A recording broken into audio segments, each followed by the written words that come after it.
You're about to listen to the Dr. Dahlia Show. Sassy, stimulating medical talk radio. Any medical advice Dr. Dahlia Wax gives on her show should not be substituted for an actual visit to your medical provider. And now, here's Dr. Dahlia.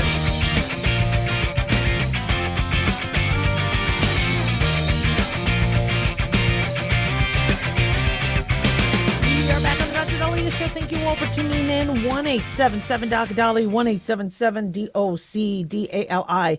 So we're being told that thousands of Americans are being told to stay indoors, not because of the riots, but because of, probably that too, quit messing and up, the work of ICE and law enforcement and let them do their job. But they're actually telling individuals to stay safe because of these dangerous toxins that are apparently in pollutants surrounding multiple areas, both on the East and West Coast. According to Daily Mail, the EPA revealed today that air quality levels have reached unhealthy levels in portions of California and Oregon, including the city of LA, home to 4 million people. They say in parts of Hollywood, air quality index readings reached 170, which is classified as unhealthy for all residents. And I lived in LA.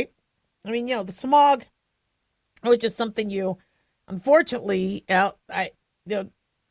just lived with, not healthy. I'm glad we have better standards and we're warning people, but unfortunately, what's happening? What are we doing about it? I know California tried to do this electric vehicle mandate, and I don't think that really improved air quality. You have a bunch of more electric vehicles out there with their lithium batteries and their heavier cars and more tire debris.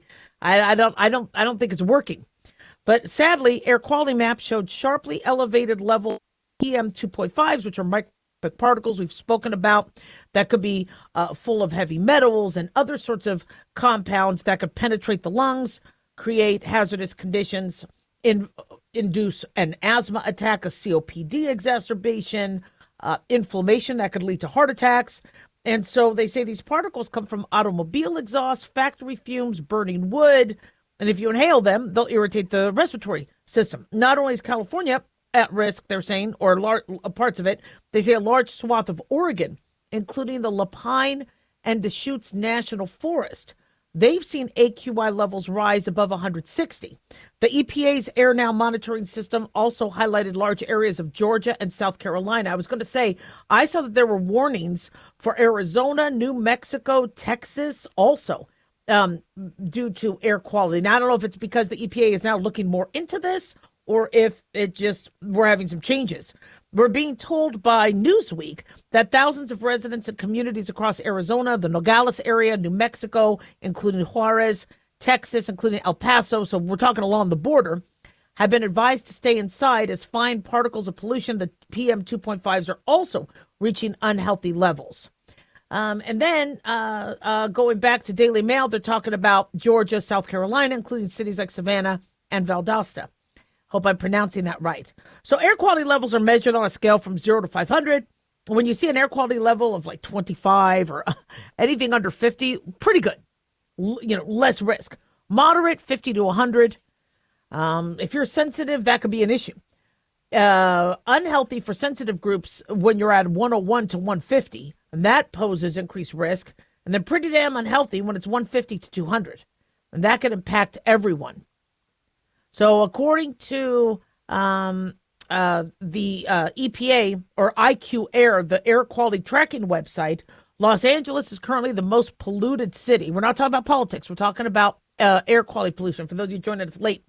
And the IQ Air warned that PM 2.5 levels in the city were 5.2 times higher than the World Health Organization's recommended safe limit. And so we don't want you to get strain on the heart, asthma exacerbations, COPD exacerbations. So authorities in all affected states have urged residents to minimize strenuous outdoor activity, monitor local air quality forecasts on days when levels reach unhealthy. I wonder what the answer to this is. I want to look it up because I used to do my running in the morning. And I struggled more in the morning than when I ran at night.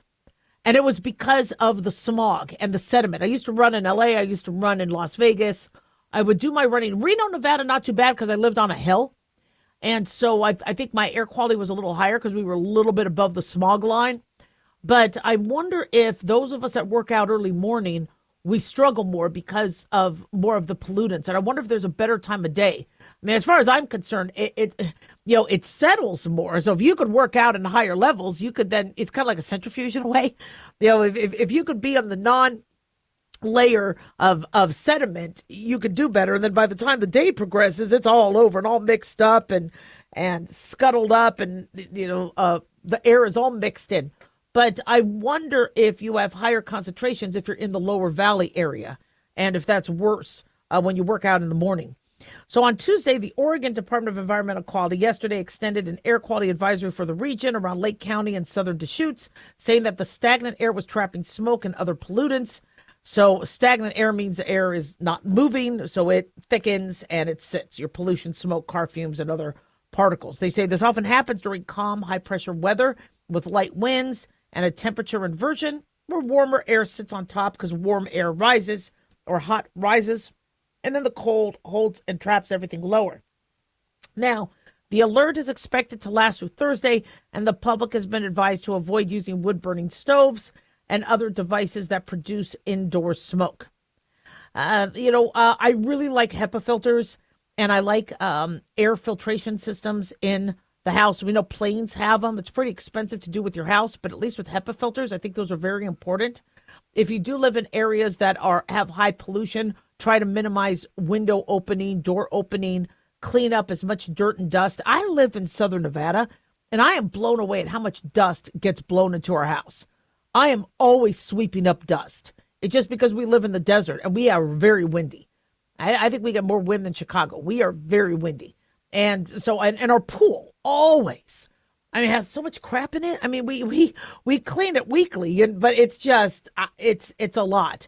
And so if you do live in an area where you just can't get away from the pollutants and the wind and the dust and the dirt, I would maybe take a trip, get out of Dodge for a few days, especially if you have trouble. I live in Southern Nevada, Las Vegas, and one issue I coined back in the early 2000s was Vegas asthma, where I noticed people who lived in Southern Nevada started to get an asthmatic picture of reactive airway disease from all the dust we were exposed to. And so I really do think Vegas asthma is a thing. I never trademarked it because I just don't want to make money off of somebody getting sick, obviously. But Vegas asthma, I think, is a real thing, and it's just because of all the dust we breathe in. But again, if you could kind of live in areas that doesn't have the smog, it's a pretty cool place to live. 1-877-DOC-DOLLY. Don't go away. Have you ever thought you'd like to buy and sell houses but didn't know how or where to get the money? My name is Ron LeGrand, and over the past 40 years, I've bought over 3,000 houses without using my money or credit and taught thousands to do the same. Today, even in a virtual environment, we buy nice houses in nice neighborhoods using no banks, realtors, contractors, or other costly entanglements, and build huge cash flow and wealth without the hassle of tenants, all without credit and little or no money. You don't need a license or experience, and I'll show you exactly how it's done. Text FREE to 99799, and I'll send you my free training. I promise you I'll change the way you think about real estate and open the door to a new lifestyle that doesn't involve risk or rehabs and can quickly replace your current income. Text FREE to 99799 and let me show you how to take your life back and build cash flow and wealth from your home. That's FREE to 99799. Again, FREE to 99799. Dr. Dahlia here. Are you tired, burned out, gaining weight, succumbing to the daily pressures of life? Well, how's your dopamine doing? How you feel right now, how you'll feel an hour from now, and how you'll feel next week is completely reliant on your dopamine. Our daily motivation and willingness to push through challenges depends on the intricate chemical process dopamine provides. Christian Kalikas and I created Deploying Dopamine, a book that tells you what dopamine is, when it dysfunctions, and how to successfully deploy it when needed. Find Deploying Dopamine on Amazon today. Check it out. Carl Amari here to tell you about our newest website for old-time radio lovers. It's 100radioshows.com. At this site, there are 5 old-time radio shows waiting for you to download free as our gift to you, and be sure to browse the additional 700 old-time radio shows available to you for 70% off by using the promo code RADIO at checkout. This is a limited-time offer, so log on to 100radioshows.com. That's 100radioshows.com.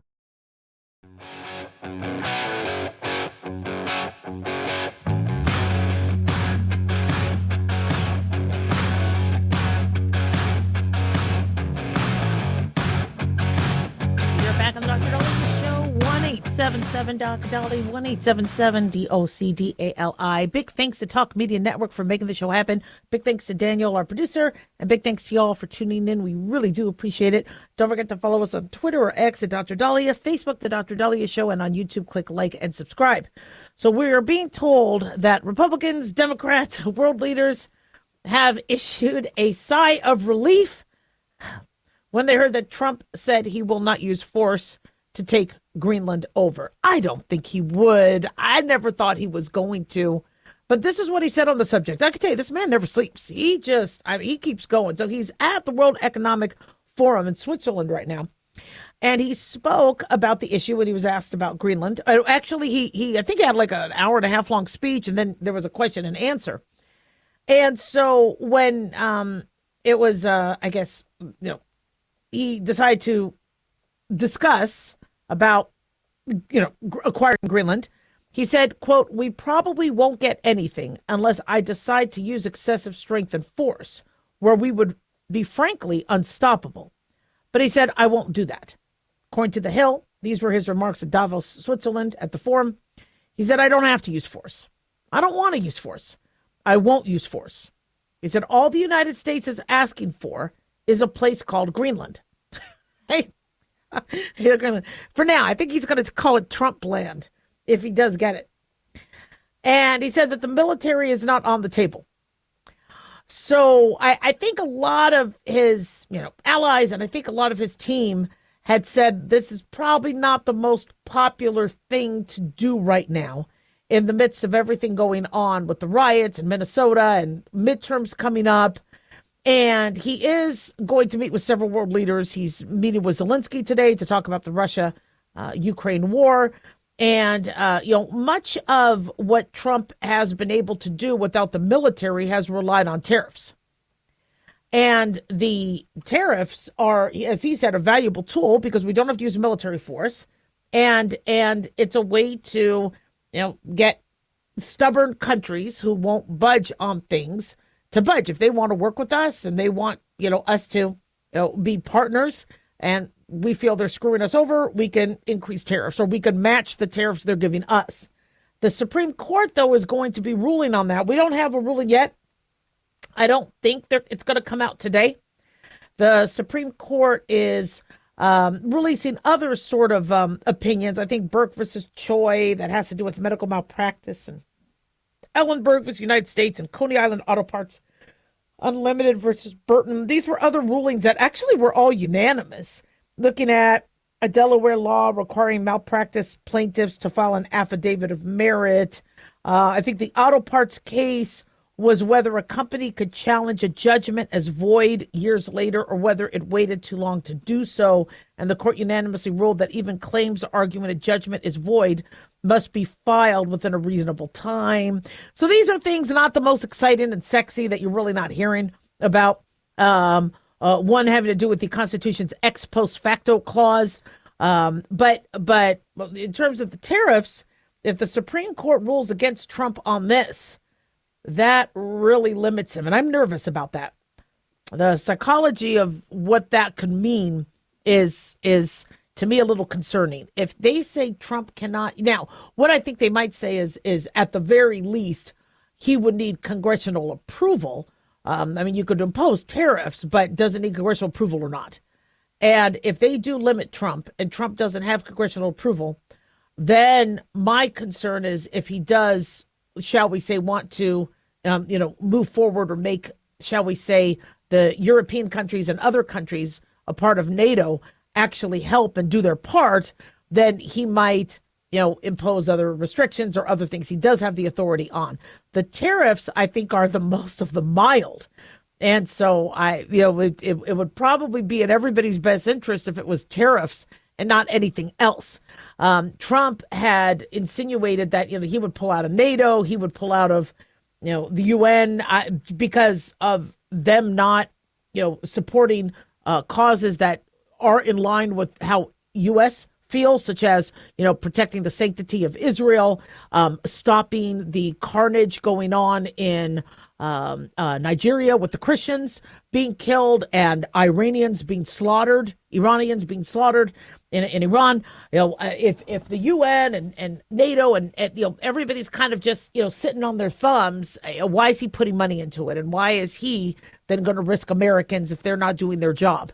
So I see his frustration, and as I've told you before, I don't know what intelligence they have on Greenland. How much is Russia moving in? How much is China moving in? If Russia and China are moving in on Greenland, of course America's going to want to take hold first. They're already there. Greenland is supported by America and Denmark, and Greenland can't, support themselves or defend themselves. And here they are, really nice people, 55,000 of them going, okay, wait, what's happening now? And Denmark, from what I understand, wasn't too nice to them with the forced sterilization in the 60s and 70s. So, whoever is spending the most money to protect them obviously is going to want to acquire the property. It's just, I would not support force. I would, give everybody a deal, make a deal, pay them, make sure they all have, I don't know. I would rather it be a deal as opposed to anything by force. But everybody's breathing a sigh of relief. In fact, the stock market is pretty happy. So he's going to meet with multiple world leaders, and then apparently the House, I guess, is holding votes to hold former President Clinton and Secretary of State Hillary Clinton in contempt over the Jeffrey Epstein, I guess, trials and depositions. So we also have a government shutdown coming up. That's January 31st. And we're being told the Democrats are going to derail Department of Homeland Security funding negotiations over what's been going on in Minnesota. And House Democratic leaders have said they already oppose the appropriations bill. So are we now looking at another mess? I think what they did with the stopgap vote is they ensured that food stamps and other things were going to be protected through September. But can the government still be shut down? Can we still be furloughed and other things? Yeah, absolutely. And so if the Democrats are going to use this, and I think they're going to hold out longer, to be honest, now that food stamps aren't a part of it, and a lot of their constituents that might be getting direct funding. I mean, obviously, we'll see what gets affected by the shutdown. And then when the constituents say, okay, now you're messing with I think also air traffic controllers are protected through September. So I think a lot of the things that we all need are protected through September. But in terms of the appropriations, will DHS get to do their job? Will the IRS get to do their job? If the average citizen doesn't care about that, then the Democrats can hold out for a very long time. So it's a mess. It's a mess. But at least Trump is. I think he got a standing ovation. I mean, Gavin Newsom, I think, was there at this conference, who I believe is going to be the Democratic nominee. I think they're going to end up going with him. Kamala Harris is not too popular. Pete Buttigieg, not very effective as Department of Transportation Secretary. He might have been a fantastic mayor when he was a mayor. And I like the guy. He's a nice guy. But I don't think he's going to have the pull. And, it's interesting. There's been studies and polls of who would people rather vote for as a president. And usually governors seem to, with the exception of what happened to Trump, governors seem to do better than senators and Congress people when they run. And there has to be that likability. They, need to have energy. I mean, Gavin Newsom is still a lot younger than Joe Biden. And I think what happened with Kamala Harris, I think the Democrats are going to be a little nervous about picking a woman. And as a woman, I'm not insulted by that, because I would rather they pick the best person for the job. Do I think Gavin Newsom's going to be the best person for the job? No. But pick somebody not because they're a woman or because they're available. Pick somebody who's going to do the job. Because if you pick somebody that doesn't do well, then it makes us all look bad. I mean, everybody says, well, Kamala Harris only had one job to do, the borders are, and she didn't do it. I actually give her a mulligan on that one, because having been in positions where I'm told to do something and I'm like, I am on it, and then they clip my wings, say, but no, you can't do that. You got to do it under what we want. I mean, if somebody had made me border czar, I would have been down there day one. I would have been asking all of Border Control and Customs, what is it that you need? Take a list. And I said, I'm going to go back to Washington and this gets done. I don't see that happening under Biden. I show Biden the list, he probably falls asleep. And so, was Kamala Harris ever going to be able to really do anything anyway? Probably not. I don't think she wanted to. But when you are under a president or an administration that says, look, keep the border open so we get more votes later, there's no way anybody, would be able to then fix that. So we'll see what happens, but we'll keep you posted on any more headlines. Don't go away. 1-877-DOC-DOLLY.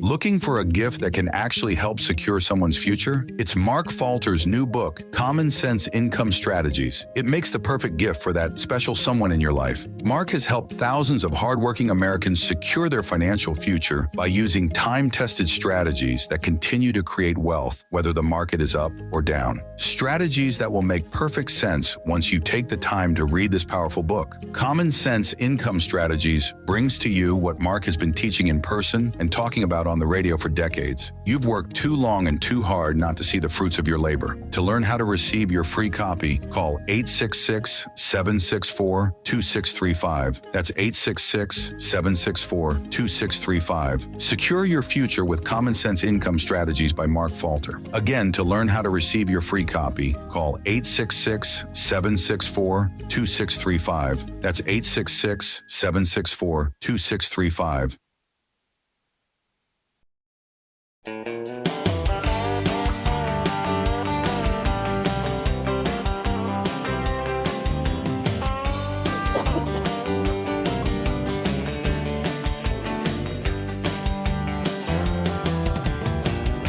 Back on the Dr. Daliah Show, 1-877-DOC-DOLLY, 1-877-DOC-DALI. You guys are going to not like this story. This is going to tick you off.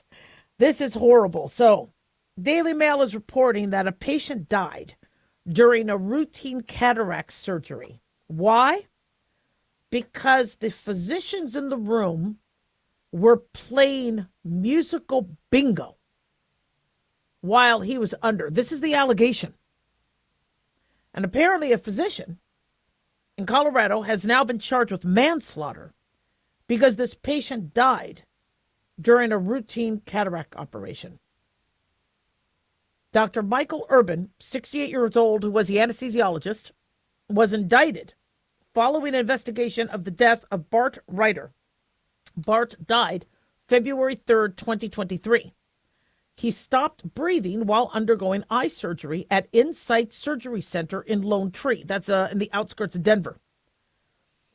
So apparently the medics had drawn diagrams of how the operating room looked like that day. And investigators and his wife, Chris, the victim's wife, Chris, concluded there was a devastating accident and was just, okay, wow. I just thought that it was such a horrible thing that happened, a fluke.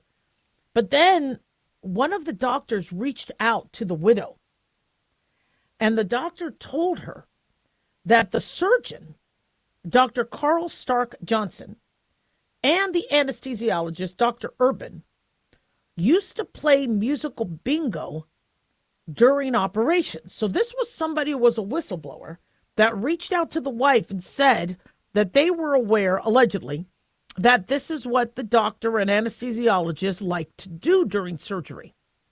So the wife hired lawyers to take depositions of both Dr. Johnson and Dr. Urban to see if they were fooling around playing musical bingo that day. And both of the physicians conceded that they were playing the game.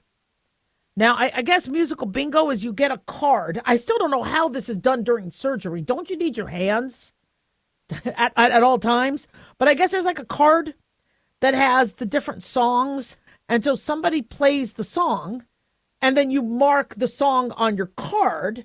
And then if you end up getting 5 in a row or diagonal like bingo, then you scream bingo. During a surgery?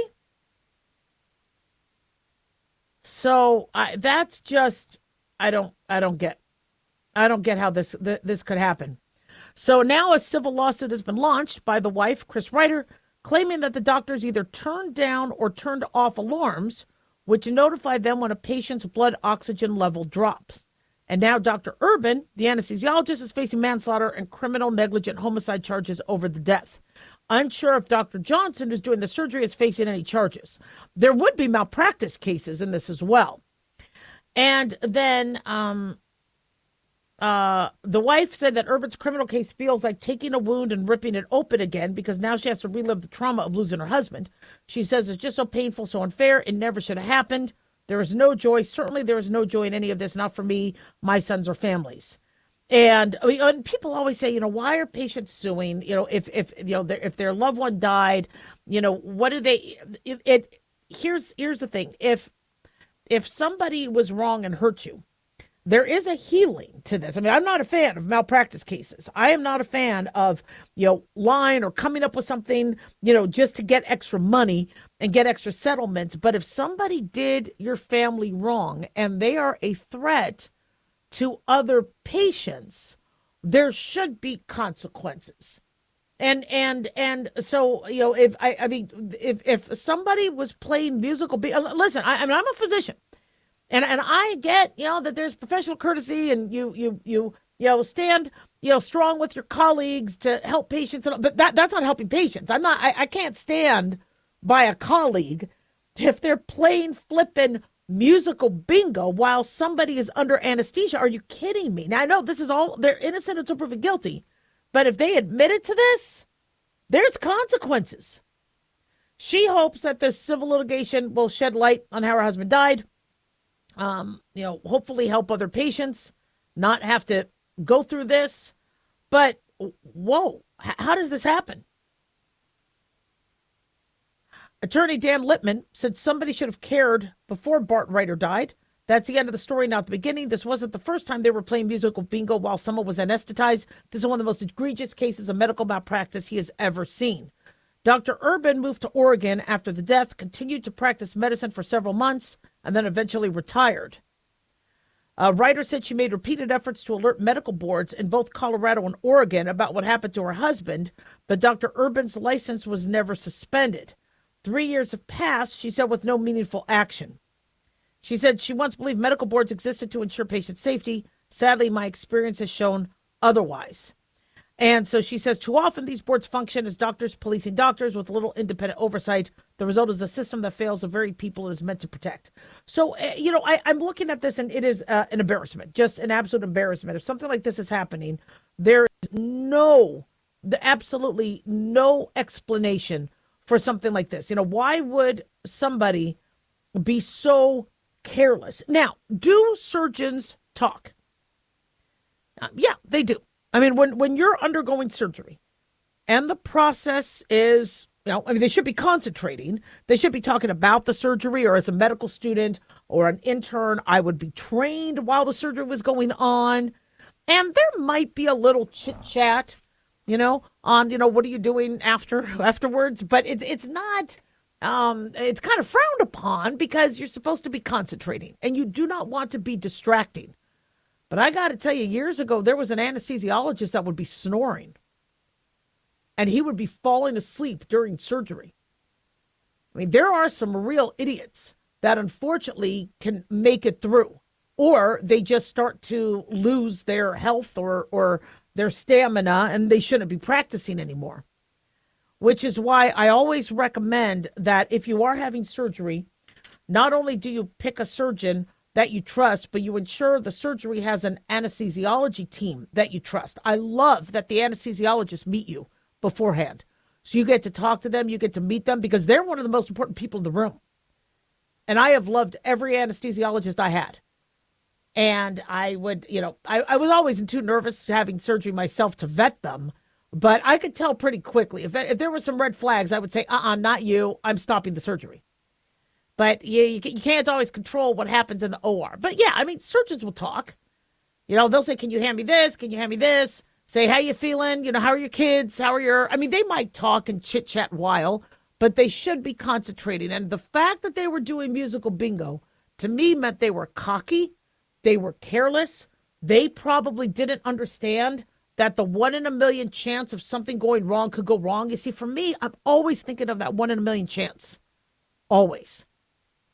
I will never assume that something is going to be commonplace or routine. Nothing is ever routine. Every human body is different. We're very dynamic. And I've seen things that happen to people that shouldn't happen, but they do. And so I always want to guard against that. I always want to think about that and be prepared. And it's just really a shame to think that you had two people completely just not paying attention. So, as I said, how do you protect yourself? You know, you used to be able to have somebody in the OR. I mean, I know doctors were able to sometimes, have a guest that could sit there, but you can't. You can't have anybody there. It's a sterile environment. They can't be distracted, so you can't have somebody there watching. But what you can do is say, look, doctor, I trust you. As you know, we're hearing horror stories in the news of people playing bingo, people not paying attention. I'm a little nervous. Can you please make sure nobody distracts you? And I trust that, you're creating an environment that is safe for the most opportune and successful operation. And you have every right to say that to the doctor, because this is embarrassing and this is ridiculous. 1-877-DOC-DOLLY.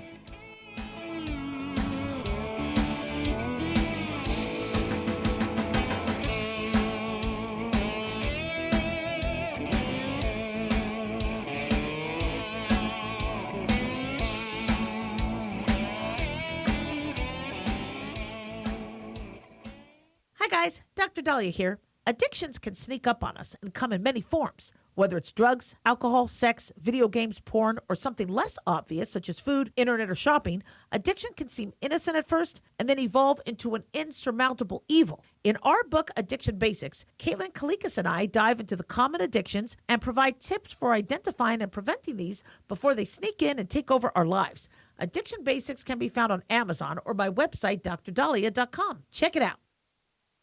Carl Amari here to tell you about our newest website for old-time radio lovers. It's 100radioshows.com. At this site, there are 5 old-time radio shows waiting for you to download free as our gift to you, and be sure to browse the additional 700 old-time radio shows available to you for 70% off by using the promo code RADIO at checkout. This is a limited-time offer, so log on to 100radioshows.com. That's 100radioshows.com. Hey guys, it's Clyde. We've had a lot of requests for Ground Zero merchandise, so we put together an online store with a big variety of high-quality items. I'm really excited to let you know about these things.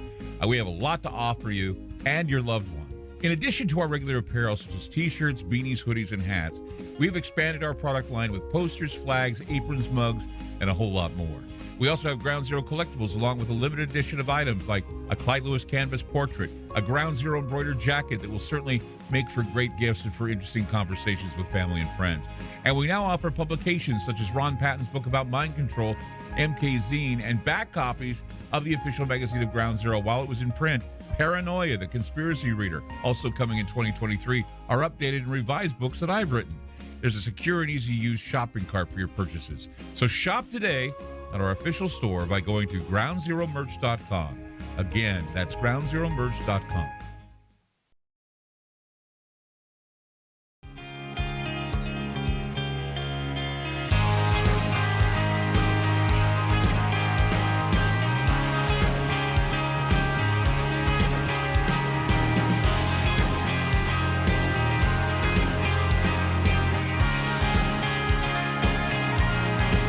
We're back on the Dr. Dahlia Show. So this question comes up. Where do your naked pictures go when you send naked pictures to the doctor? I'm not talking naked sexy pictures. I'm not talking OnlyFans. But if you are doing telemedicine and you are uploading a photo of your body part, where does that go? Or if you're having plastic surgery, this was before telemedicine, and the doctor took pictures, where do those pictures go? Well, a picture is worth 1,000 words and can live thousands of years, depending on how it gets replicated and kept. And all medical providers are supposed to be using the utmost security for your medical records, and they need to be very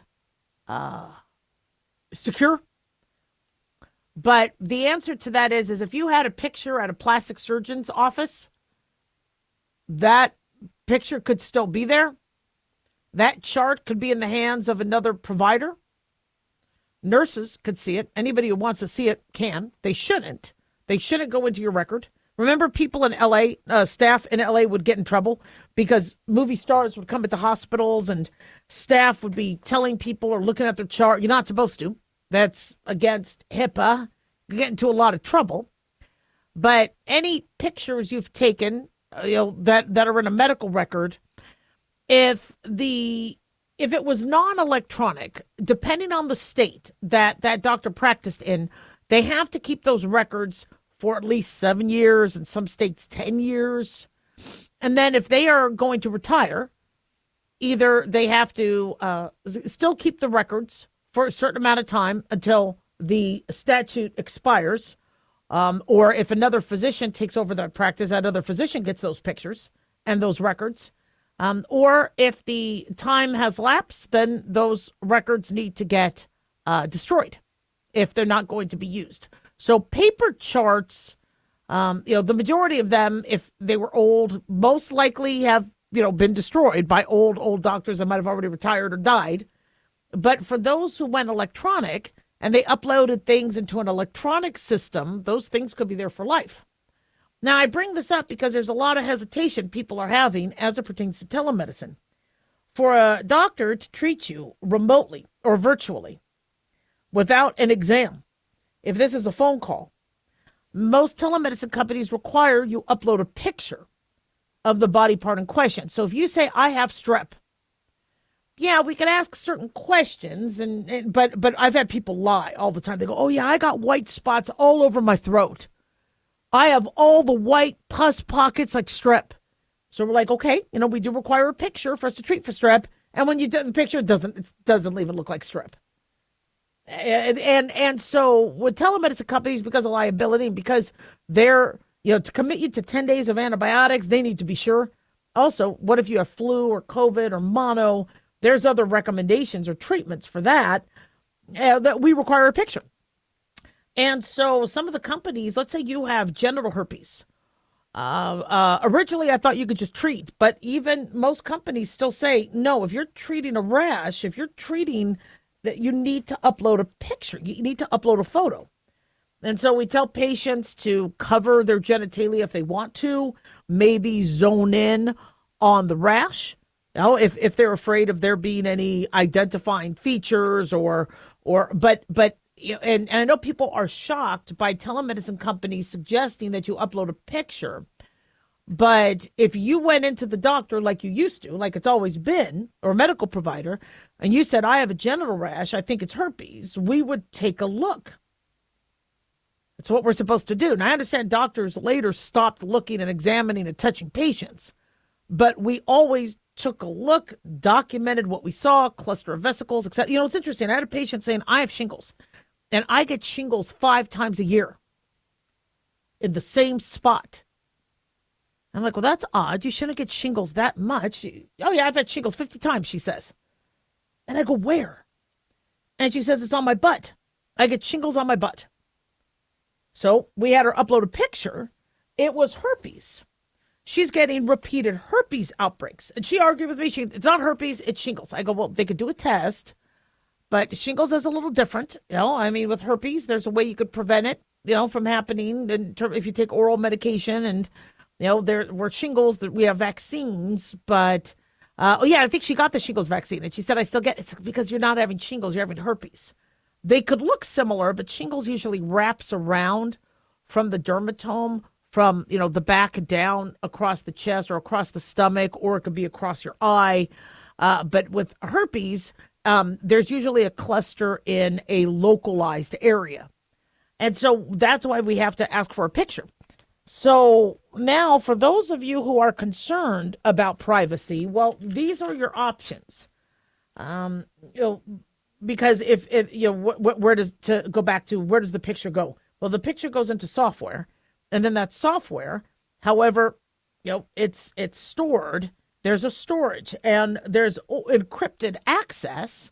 But unfortunately, as you've seen with hackers can still access it. Now, for me, I don't care what the hackers see. I don't have anything that I'm, afraid of. I don't really have any genitalia pictures.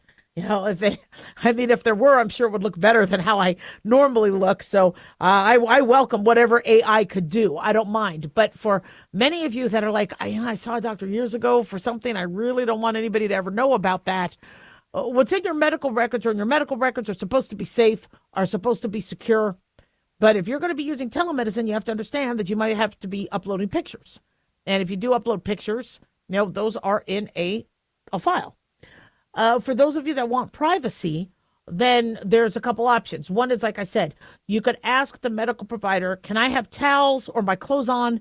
And then I do a close-up, of the rash, and, there's no identifying features of me in the photo, things like that. So you could ask about that. Or have a medical provider that you're comfortable with that you go to. This wasn't an issue when people were seeing their regular provider. I am blown away at how many women do not have a gynecologist. We all had to have gynecologists. And then that gynecologist would be the one we went to when we got pregnant. That would be the gynecologist that then later delivered our baby. You always had a gynecologist. The average woman doesn't. So they have a gynecological issue and they're calling telemedicine. I'm grateful that telemedicine can help them, but then they're all embarrassed. Well, that you need to, and one of you had asked, how do you nurture your doctor so they don't drop you? Well, one is you have to do their recommendations. If they say, I'll see you in 5 years, well, then see you in 5 years. But if they say, no, I want you to come in for your yearly physical, we'll keep an eye on your ovaries, we'll check your urine, we'll check your blood work. Just follow their instructions. If they're instructions that you like and are practical, you can always get a second opinion. Also, pay your bill.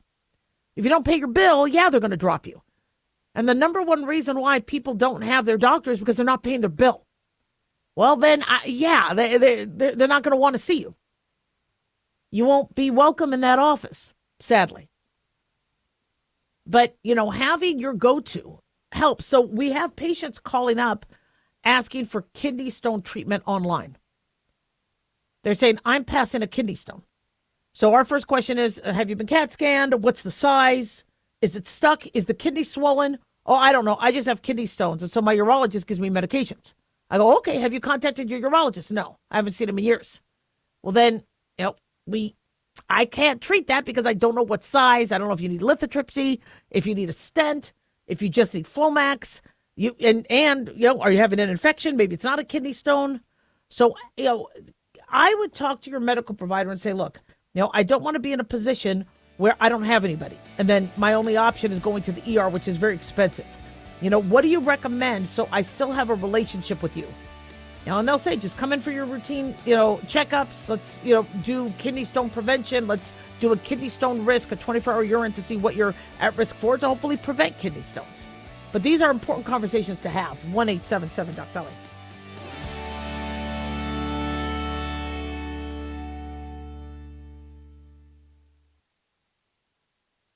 Sweet strawberry icing. You were strolling along in Goodwill when just past that mid-century side table and denim jacket you spotted them, nestled in their display case.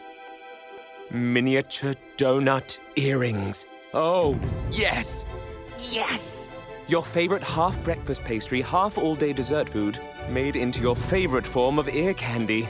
Oh, my. Those bejeweled sprinkles have satisfied some unknown hunger within you. Shh, do you smell that? That's the sugary scent of shopping success. For this is Goodwill. And with every item you buy, you fund local job training and more. So go forth. Bring home those donut earrings. And bring home so much good to your community. Brought to you by Goodwill and the Ad Council.